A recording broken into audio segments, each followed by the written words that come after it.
হায়াত মৌতের মালিক আল্লাহ, ন্যূনতম সিকিউরিটি নিয়ে চলাও হলো সুন্নাহ। কিন্তু আমাদের লড়াইটা হলো, আমার মা স্বাভাবিকভাবেই কান্নাকাটি করেন, আমার পরিবার সবাই। তো আমি আমার মাকে বলেছি যে দেখো, মানে আমরা যে লড়াই নেমেছি, আমার একটা মনে হয় কি কোনো রাজনীতিবিদের না বাসায় মৃত্যুটা হইতে পারে না, এটা কোনো ভালো মৃত্যু না। যিনি রাজনীতি করেন, যিনি লড়াই করেন, যিনি বিপ্লবী, যিনি সংগ্রামী, তার মৃত্যুটা হবে একটা সংগ্রামের মধ্য দিয়ে, একটা রাজপথে, একটা গ্লোরির মৃত্যু।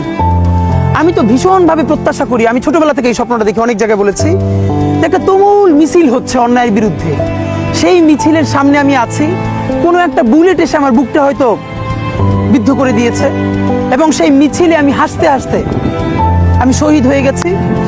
এবং সবাই যখন মৃত্যুটাকে ভীষণ ভয় পায়, আমি তখন হাসতে হাসতে আল্লাহর কাছে ভীষণ সন্তুষ্টি নিয়ে পৌঁছতে চাই যে আমি একটা ন্যূনতম ওই জীবনটা লিড করতে পারলাম, যে আমি একটা ইনসাফের হাসি নিয়ে আমি আমার আল্লাহর কাছে পৌঁছতে চাই।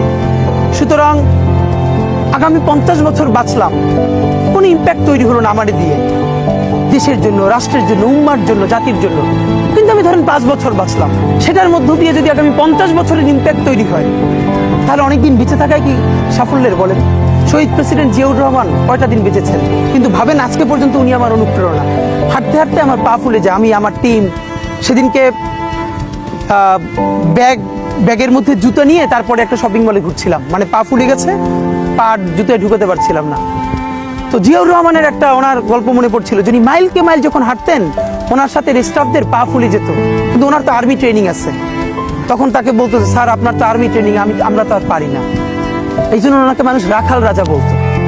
তা আমরাও সারা বাংলাদেশের 56,000 বর্গ মাইলে হাঁটতে চাই, আমরা ইনসাফের চাষাবাদ করতে চাই, একটা স্বাধীন সার্বভৌমত্বের সততার বাংলাদেশ তৈরি করতে চাই। আল্লাহ যে কয়দিন হায়াতে রাখবেন, এই লড়াইটা করব। যেদিন নিয়ে যাবেন, আমি স্বপ্ন দেখে যেতে চাই, আমি আমাদের এমন টিম, আমি আমার সন্তানকে রেখে যেতে চাই, আমার মৃত্যুর পরে যেন এই লড়াই বন্ধ না হয়, এই লড়াই যেন বাংলাদেশে কিয়ামত পর্যন্ত জারি।